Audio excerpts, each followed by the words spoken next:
महागठबंधन की हार की जिम्मेदारी आपको लगता है राहुल गांधी को लेनी चाहिए, तेजस्वी यादव को लेनी चाहिए? यही दो चेहरे थे विपक्षी गठबंधन के। नहीं, वो कोई ले ले, मुझ पर ना डाले बस। अगर डालेंगे तो फिर मैं डेटा सामने रख के बात करूंगा। मुझे ये कहना है। अरे बाप रे, ये तो धोती खोल रहा है। बनर्जी की पार्टी से कोई गठबंधन करना चाहते हैं, उनको कोई ऑफर देना चाहते हैं आप?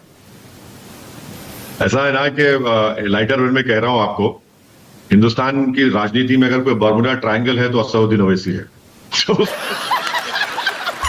दोस्तों, आज की डिबेट एंकर मानव गुप्ता और एआईएमआईएम प्रमुख असदुद्दीन ओवैसी के बीच होने वाली है। डिबेट में ओवैसी जी ने बिहार में 5 सीटों पर शानदार जीत और कांग्रेस आरजेडी की बिहार में करारी हार और इनके कमियों पर बात की। साथ ही इन्होंने राहुल तेजस्वी को भी आईना दिखाने का काम किया। तो दोस्तों, आगे देखिए पूरी डिबेट और ऐसी ही डिबेट देखने के लिए चैनल को सब्सक्राइब जरूर कर लें।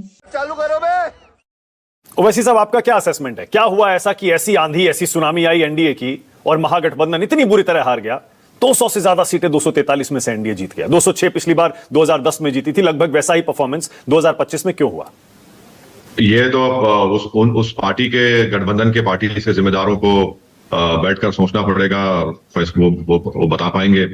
मगर मैं आपको ऑनेस्टली कह रहा हूं कि मैं जितने हमारे जर्नलिस्ट दोस्त थे, आज भी हैं, हमारी पार्टी में भी हमको मालूम हो रहा था कि ये लोग 150 टच कर सकते हैं एनडीए के लोग, मगर ये नहीं मालूम था कि 200 के ऊपर चले जाएंगे। और इसमें कई चीजें हैं। एक तो इनका कैंपेन गलत था, इनका नैरेटिव नहीं था, कम्युनिकेशन नहीं था, और बिल्कुल ही डिसकनेक्टेड। आप 12 सीट पर एक दूसरे से मुकाबला कर रहे हैं। और फिर एक गौराबरम एक सीट थी मानक साहब, जहां पर आपने अफजल अली खान को टिकट दिया राजद से, और खुद तेजस्वी यादव चले गए वीआईपी कैंडिडेट के लिए वोट मांगने के लिए। तो एक कमरान था जो पिछले बार 33,000 वोट से जीता। जेडीयू से 2 हस्बैंड एंड वाइफ आए जो यादव कास्ट के थे, उनको टिकट दे दिया, कामरान को टिकट काट दिया आपने। तो ये सब चीजें हैं। अब मुझसे बेहतर तो ये लोग जानते हैं, इनके पास बड़े बड़े काबिल लोग हैं, वो उनको बता पाएंगे। नहीं, लेकिन आप तो हमें तो बताइए, कम से कम जनता को तो बताइए, बिहार की जनता को, देश की जनता को, कि ओवैसी साहब का असेसमेंट क्या है? इस चुनाव में ऐसा क्या हो गया कि एक तरफा चुनाव हो गया? नहीं, मैंने बताया ना आपको, मैं तो यही बताया, मगर इन डेप्थ तो उतना तो देख हर कॉन्स्टिट्यूंसी में अलग अलग इश्यूज होते हैं। उसको आप एक जनरल तो बात बता चुका हूं, मगर इन डेप्थ के लिए तो बहुत टाइम लगेगा। वो तो एक्सपर्ट सेफोलॉजिस्ट जो है, या फिर वो गठबंधन के पार्टी के जिम्मेदार लोग तो जाहिर है कुछ ना कुछ स्टडी किए होंगे। आपके सवाल का जवाब वो मुझसे बेहतर तरीके से दे पाएंगे। बात तो सही है। अच्छा, वोट चोरी के आरोपों पर आपकी राय क्या है ओवैसी साहब? कांग्रेस, आरजेडी, खासतौर से ये दो पार्टियां, और खासतौर से कांग्रेस कह रही है वोट चोरी हो गई, एसआईआर हो गया और ये हो गया और वो हो गया। आपका स्टैंड क्या है? मेरा मानना यह है कि जब एसआईआर का केस अभी भी सुप्रीम कोर्ट में है, और उसमें हमारे बिहार के अध्यक्ष अख्तर उल ईमान साहब पिटिशनर हैं, और हमको सुप्रीम कोर्ट ने कहा था कि आप लोग वो जो 65 लाख नाम काटे गए, उसमें से ऐसे नाम बताइए जो मरे नहीं है, जिंदा है, शिफ्टेड नहीं है और डबल एंट्री नहीं हुई। बहुत टाइम कम था, तो हम लोग बड़ी मेहनत किए। मेरे ख्याल से 800 900 नाम हमने निकाल कर सुप्रीम कोर्ट को बताया कि देखिए ये लोग जिंदा है, डबल एंट्री नहीं है और शिफ्टेड नहीं है। उसका असर ये हुआ कि वो 900 लोगों के तकरीबन नाम जब विड्रॉल से पहले वोटर लिस्ट आती है उसमें शामिल कर लिया गया।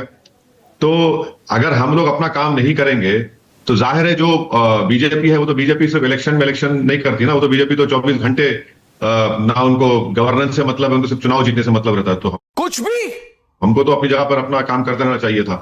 हमने थोड़ा बहुत हम इतना हमारे पास टाइम भी नहीं था ना सब लोग को जमा कर सकते, मगर एक अमूर विधानसभा में हमने कोशिश की।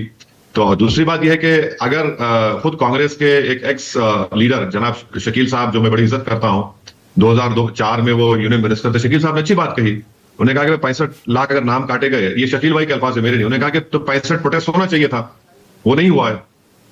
तो ग्राउंड पर तो ऐसा कोई ये एसआईआर के बारे में इतना एक बड़ा इशू नहीं था। ओके, ओवैसी साहब, आपकी बातों से ऐसा लग रहा है कि विपक्ष की सारी जिम्मेदारी आप महागठबंधन पर डाल रहे हैं, खुद को विपक्ष से एक तरह से अलग कर दे रहे हैं। मैं आपकी बातों से समझ पा रहा हूं। क्या आप विपक्ष में नहीं है क्या ओवैसी साहब? नहीं, मैं तो हिस्सा ही नहीं हूं ना उसका। मगर मानक साहब से मैं न्यूज 24 के बारे में नहीं पूछकर किसी और चैनल के बारे में पूछूंगा तो आप बोलेंगे मुझे पता ही नहीं है, मैं क्या बोलूंगा। हाँ, आप ये बोल सकते हैं कि भाई रेटिंग में आप कम क्यों है या ज्यादा क्यों है, वो क्यों है, तो वो थोड़ा बहुत बताएंगे। मगर उस दूसरे चैनल के बारे में तो आपका ताल्लुक ही नहीं है, लेकिन आप प्रिवी नहीं है। लेकिन वैसे साहब, एनिमी तो कॉमन है ना। कहने का मतलब आपका प्रतिद्वंद्वी तो एक ही है ना। आप ही कहते हैं ना कि ये बीजेपी डिक्टेटरशिप करती है, तानाशाही करती है, संविधान के खिलाफ है, और तमाम बातें, आरोप आप भी लगाते हैं। तो आप भी विपक्ष का ही हिस्सा है।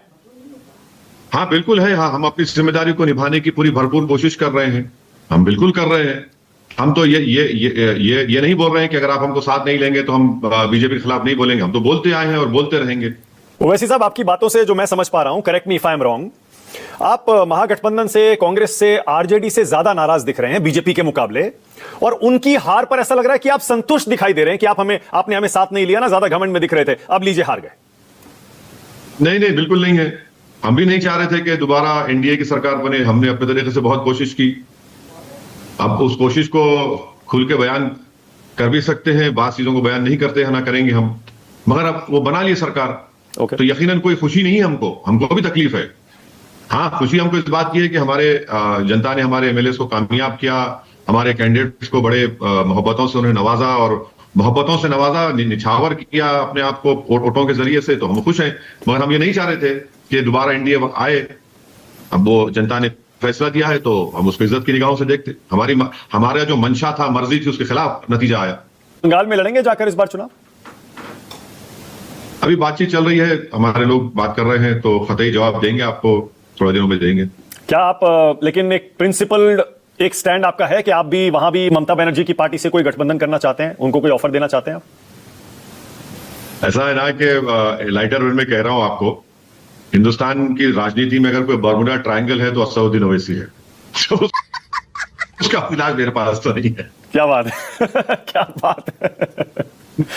नहीं, फिर भी आप तो हमेशा कहते हैं ना कि सेक्युलर फोर्सेस को साथ में लड़ना चाहिए, तो इसलिए मैं कह रहा हूं कि क्या आपके मन में ख्याल आया है कि जैसे आपने बिहार में महागठबंधन को ऑफर दिया था, उधर ममता दीदी को भी देंगे क्या? देखिए, अभी तो हम अपनी पार्टी में बातचीत चल रही है, उसके बाद ही कुछ आपको बता पाएंगे। महागठबंधन की हार की जिम्मेदारी आपको लगता है राहुल गांधी को लेनी चाहिए, तेजस्वी यादव को लेनी चाहिए? यही दो चेहरे थे विपक्षी गठबंधन के। नहीं, वो कोई ले ले, मुझ पर ना डाले बस। अगर डालेंगे तो फिर मैं डेटा सामने रख के बात करूंगा। मुझे ये कहना है।